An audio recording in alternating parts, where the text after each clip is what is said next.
And literally, right, you can go up to somebody and say, sir, ma'am, are you allergic to something? And they say, no, no, no, I'm not allergic to anything. Or they may say, yeah, actually, I'm allergic to Benadryl, I'm allergic to penicillin, I'm allergic to this or that. And I'm just calling them out, guys.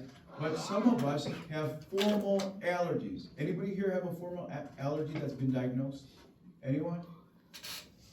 Did you raise your hand back there? No. Oh, okay. All right. So, if you, what do you call it? If you ask someone, sir, ma'am, do you have a diagnosed allergy? Or, you know, something that you know to be true with you? And they may say no. The next question that you have to ask, because this is diagnosed allergies. But the next question is, sir, ma'am, do you have any suspected allergies? Okay? I asked this guy, well, when I was working at a community hospital, I was triaging him, and I noticed he was one of our phlebotomists. I said, hey, bro, do you have any allergies? And he looks at me, he's got this harsh accent. He goes, do I look like I have an allergy? And I said, well, I'm just asking you. He goes, no, I have no allergy. And I was like, all right. Then I said, bro, do you have any suspected allergies? And then he says to me, suspicion? I go, yeah, bro, suspicion. And he goes, peanut. I go, only one peanut? And he says, I go, what happens when you eat peanut? And he goes, oh, I stopped breathing. I said, bro. I said, dude, you're allergic. And he goes, the funniest thing is he said, but my doctor not say. And I said, you don't need to wait for your doctor, man. You're gonna die. Bro, you're allergic to peanuts. And he's like, oh, really? And so the bottom line is this, people, they fall on that default that if the doctor didn't say, then it's not there. Y'all get what I'm saying? It's kind of like this. You will never have COVID unless you test for it. Right? Okay? You don't get COVID until you test for it. Okay? Anyway, when you ask about allergies, you ask about, sir, ma'am, do you have any diagnosed allergies? Or do you have any suspected allergies? Please do not forget. Now, the next is medications. Okay? Meds. The first thing that you're going to ask is, sir, ma'am, do you have any prescribed medication? Prescribed. Okay? Are you taking any prescribed medications? That's one. Number two, are you taking any OTC, over-the-counter medications? Okay? Over-the-counter medications. Three, are you taking any herbal supplements?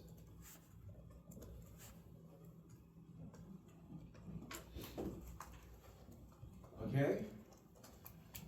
And then four, do you take any RSD? Okay, sounds like a disease. Do you have RSD? Okay, recreational street drugs, right? But under recreational street drugs, right? I'm going to underline S and D because I'm going to ask them, sir, ma'am, do you smoke and do you drink? Do you get what I'm saying? Okay, and if so, how much? How often? Right? We good? And when was the last time that you had? You know, whatever. Same thing here. Are you taking any prescribed medications? Yes, I am. When was the last time that you had this prescribed medication? Same thing with over-the-counter, same thing with herbal supplements, same thing with RSD, recreational street drugs. You good with that so far? Yeah. Okay. Guys, I don't know about you, but we're kind of halfway into this, and this is already a ton of information. Yeah. Okay? Now, P, right, in sample is any past medical history. Past medical history. Okay? And so, let me just bring this over here, past medical history. I'll put it over here, right? The first thing I'm going to ask them is, do you have a formal diagnosis? Formal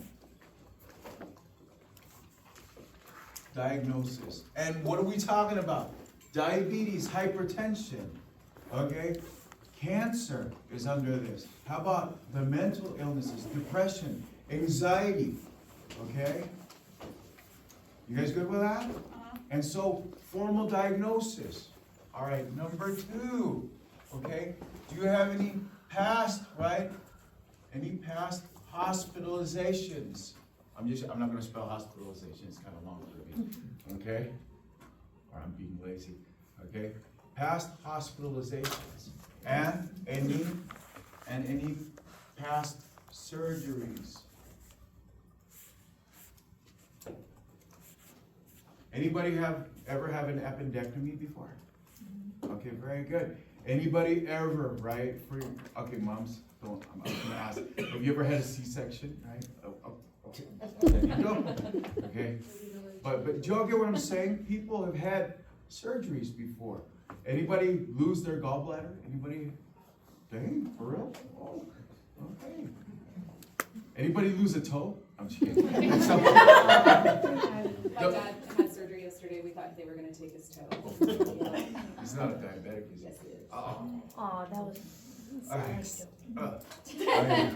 So, friends, look, formal diagnosis, right? Previous hospitalizations, right? Previous surgeries. We good so far? All right, the next one, 3, is CI. Have you had any childhood illnesses that we should know about? Childhood illnesses. And friends, when we say childhood illnesses, we're talking about asthma, right? We're talking about chicken pox, right? Because they could be coming in for shingles, right? And we want to know, have you ever been exposed to chicken pox?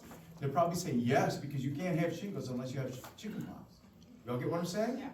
All right. And so the dealio is this. If it happened when they were a kid, do you think it could happen again when they're adults? Yeah. Absolutely. And number 4, FH. Do you have any familial history that we should know about? Guys, I was working in an emergency room and this guy came in with his wife. And the only reason I remember this gentleman is because the dude was ripped like a greyhound. And I said, the first thing that I said, I mean, guys, he was wearing a tank top, shorts, and his muscles were like popping. And I said, that's what I should look like. And I was like, but here's a trip. I go up to him, because I'm assigned to him, and I said, sir, what brings you in? And he's trying to talk to me, and he can't catch his breath. And his wife says, she starts crying. She goes, he's never been to the hospital before. And she says, but his dad and his brother both had leukemia and passed away.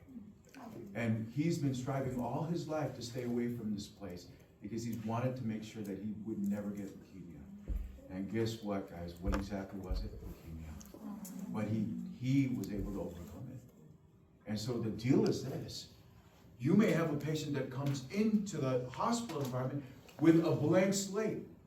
But if you ask about familial history, it will point you in the right direction 99% of the time.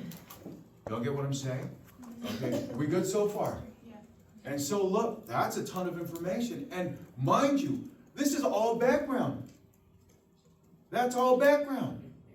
And background for new practitioners is a weakness for us. But guess what today? No longer. Okay? Oh yeah. And then L, okay? Last I and O's. Intake and output. Last intake and output. What's your first name? Lynn. What's the last thing that you had to eat? Okay, what was the last thing that you had to eat? Like yesterday, last night? Chicken, oh, okay. First name? Lorraine. Lorraine. What's the last thing you had to drink? Coffee. Coffee, all right. First name over here? Jasmine. You know what goes in must what?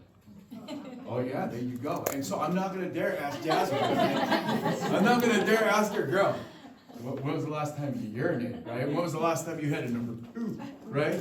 I'm not gonna ask that, but as nurses, friends, you got to. Okay? You got to. And you know what? Here's another. I was taking care of this gentleman last year, and he was funny. He's this older guy, and he refused to take off his overalls, right?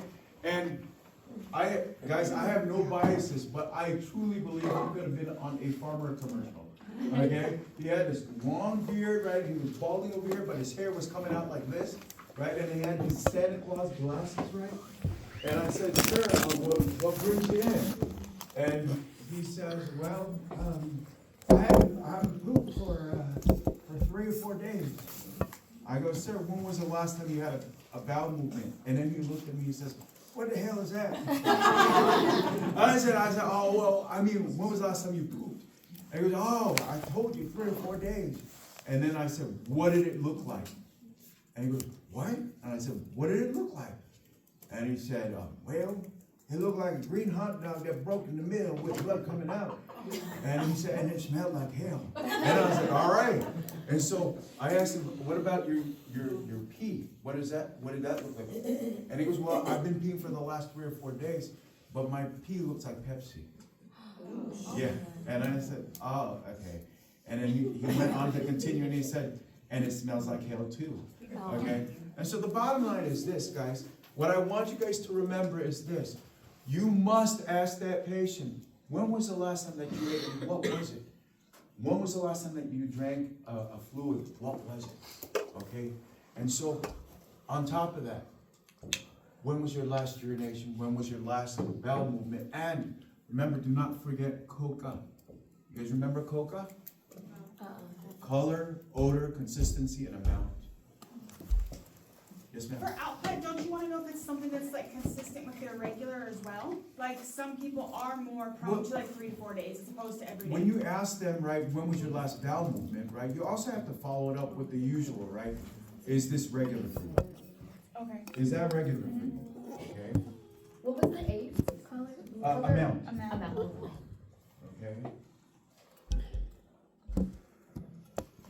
You guys good? Can you repeat it? Okay, what is the first C? Color. Color, odor, consistency, and amount. How much did you do? And so I'm sure when your clinical instructor asks you, give me a report on your patient, she's gonna go. to help. I want to know why you don't teach first semester. Yeah. I know. I was just about to say that. I don't think I learned No, this much in my no. whole Yeah, nursing program. that's where you. Guys, I'll just tell you And 2 this. glasses? No, If- I really. If I had not been given this class, I would have never met you all. Okay, so, I don't care what semester this is, right? They're trying to get me to teach last semester. No, no, What? You don't want to help me write the word NCLEX? no, girl, That's so no cool. way. Okay, I won't even go there. So, so E, right? Okay. You guys ready for E? Example? Events leading to you coming here. Before you came here, what were the events leading to you coming here? Events leading is what I would put down. Okay, now why? Here's a funny story. I was doing some per diem work over here, and these 2 young men come in, okay? And you know, they're college guys. And so one guy, he comes in and he's like this, and he's not talking. And so they both come in and I triage them, and I couldn't figure out who was the patient, but what I said was, what brings you in?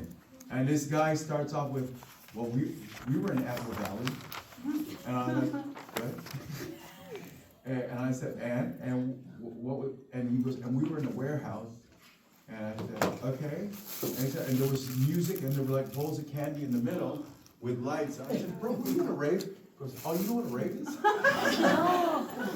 And he goes, and I go, so what brings you in? And he goes, well, look at him. And his buddy was like, and so friends, I couldn't figure it out. And so I said, you know what, let me just take his blood pressure and vital signs or what have you. He wasn't talking. And his buddy just said, well, look at him. He stopped talking and I don't know why. And so, and he's walking funny. Blood pressure was like in the 260s over like 120, right? Yeah, right? Heart rate was like almost in the 200s. It was like 180, 190.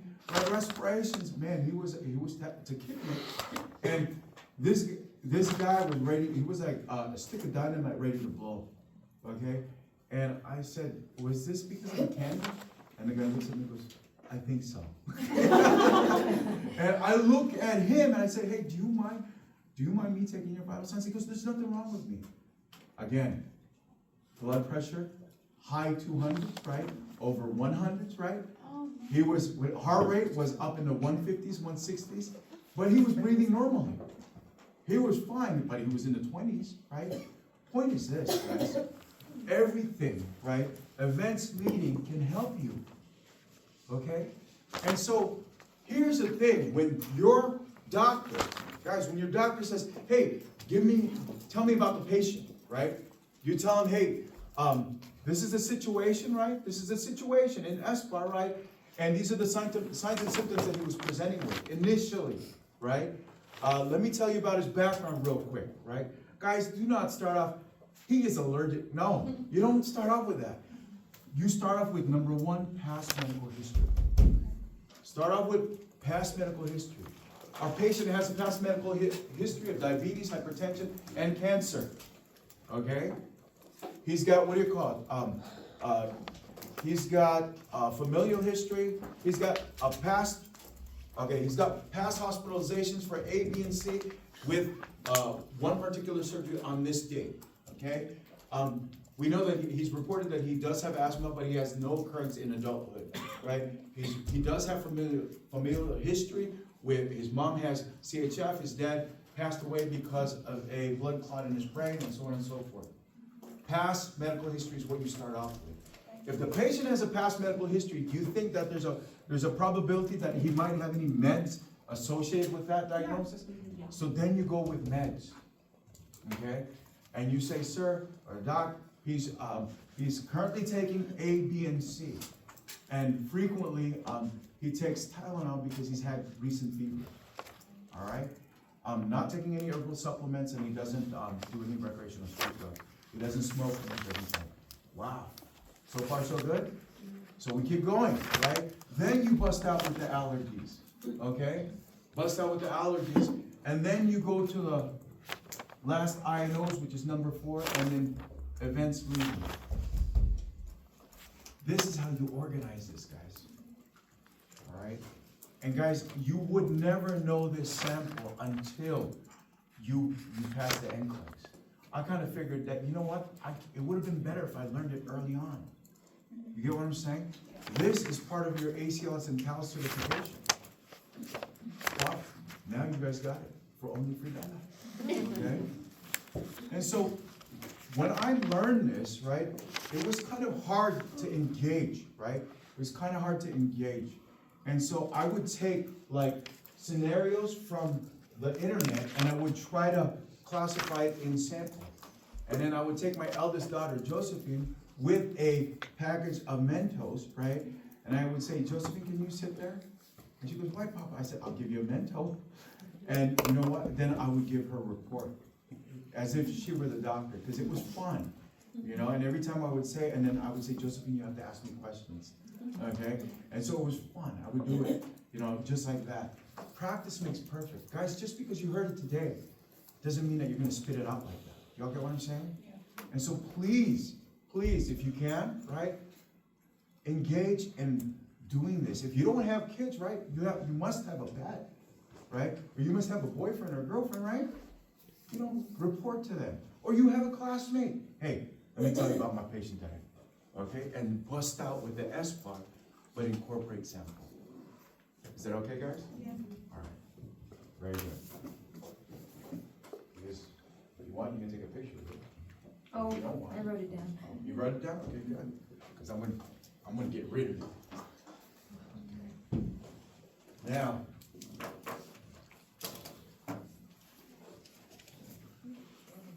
you know, when you go into nursing school, we are full of acronyms, you know? As I told you before, you know, welcome to APU. We just talked about COCA, okay? Oh yeah. You got SPAR. Now you got the sample, right? But today, I'm also going to talk about CBC. No, not the complete blood count. Okay? CBC is a tool that you can use as an initial assessment. Initial assessment. And what do I mean by initial assessment? I dare you guys, when you go to clinicals, at some point, I want you guys to go up to your preceptor or whoever that nurse is and say, do you mind if I sit in the room, right, or go into the room first, right, to greet the patient? And they'll probably say, yeah. And then, but your main, what do you call it? Your main initiative at that point is to watch where their eyes go when they first come into the room, Okay. okay? Because people don't pay attention to that, all right? For example, the very first C that you want to know about is consciousness. Consciousness. You have to ask, is my patient awake? Are they asleep? Are they unconscious? Are they responsive, right? Are they talking? And so, or are they somewhere in between? Okay? Are they conscious, unconscious, or somewhere in between? That's really what it is in general. Okay? And so, why? Because if you've got an unconscious patient that's unresponsive, guess what? You get to call the code. Does that make sense? Okay? Do you guys remember BLS? Another acronym, right? And what is the first thing to do when you see someone who's unresponsive? What do? Yeah, you give them noxious stimuli, right? And you yell, hey, you don't yell out, you yell at them and say, hey, you okay? And guys, you ever do a sternal rub on yourself?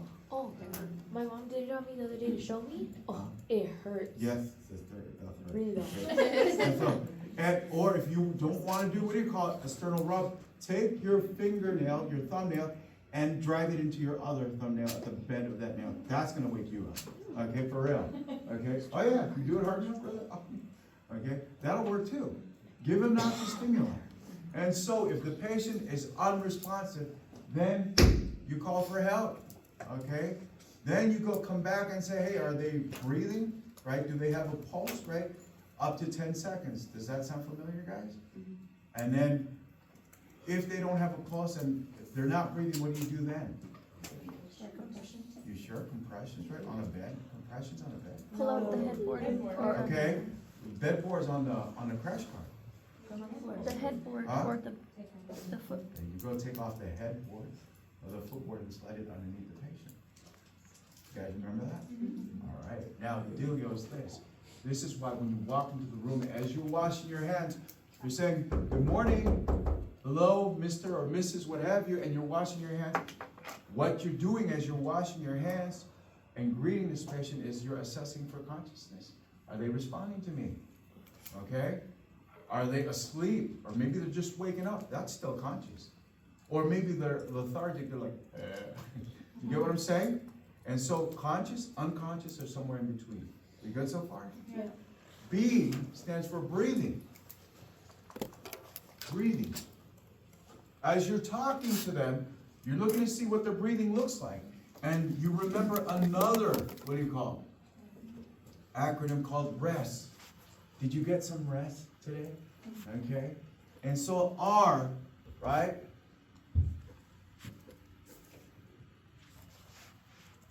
I forgot what R was. No, R stands for rate. Okay. Now here's the deal, right? You're looking at them. You don't have to count their rate, but you can tell. You know someone with COPD? You ever deal with someone with COPD? COPD? Okay, I call it COPD. But you ever see someone with COPD that when they breathe, they're like tripoding. They're like, that's the tachypnea. Y'all get what I'm saying? Does that sound familiar? Tachypnea? Yeah. How about bradypnea? Does that sound familiar? How about apnea? You see what I'm saying? And so when I'm talking about rate. Visually, as I'm talking to this patient, I can see that you're breathing normally, okay? But if I've got someone who's tripoding, right, and he's head bobbing and he's doing this pursed-lip breathing, I can tell that his breathing is like really fast. I don't have to get my stethoscope and put it on him. I can see it. Next thing, E is effort, right? Effort.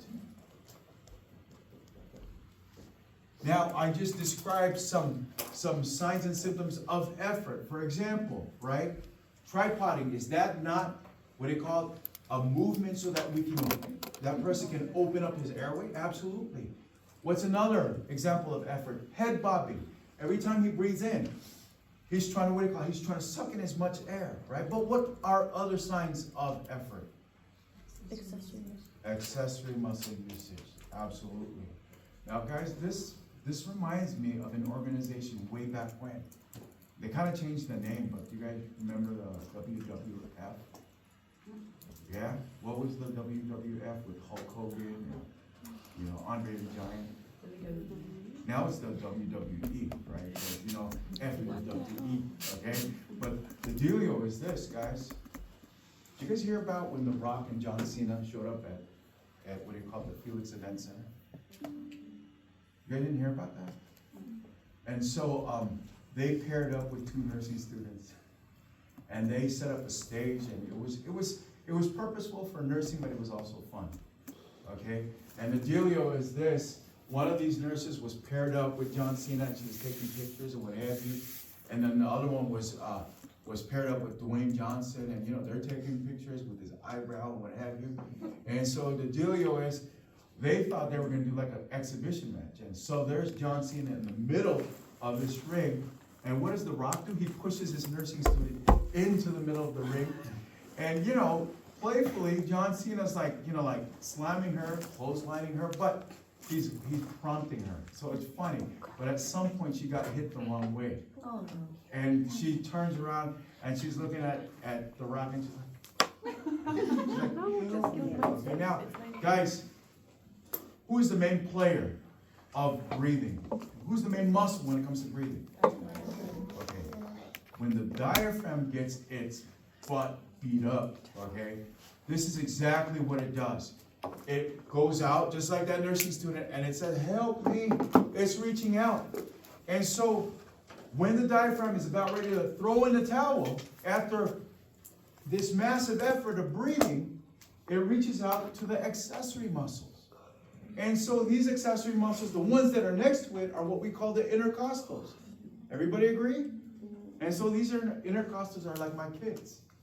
Just like my daughter Gina. Gina, when she was like 7 years old. Gina, you cooked with your brother and sister. You gotta wash your pan and plates and all that. And so there she is, okay, Papa, I will. And then when she steps on her stool and gets to the sink and she goes, my hands, they hurt. And I said, why? She goes, because the water is so cold. And I said, well, then warm it up. And you know, all I could hear was complaining. Well, friends, do you know that these accessory muscles are just the same? When they're helping out with breathing, they're like, what the hell? Oh my gosh, this is so hard. Okay, and so what they do is, when they get tired, they reach up and they ask for help. And so now you've got these substernal retractions going on. But what I'm getting at is this. I want you guys to see the gradual push of muscles getting incorporated from intercostals, right? From intercostals to substernal, all the way up to supraclavicular. So you're probably thinking, what are you trying to say? Friends, do you know just by looking at a patient, at their effort, if you see supraclavicular retractions, right away you know that they're going to go into respiratory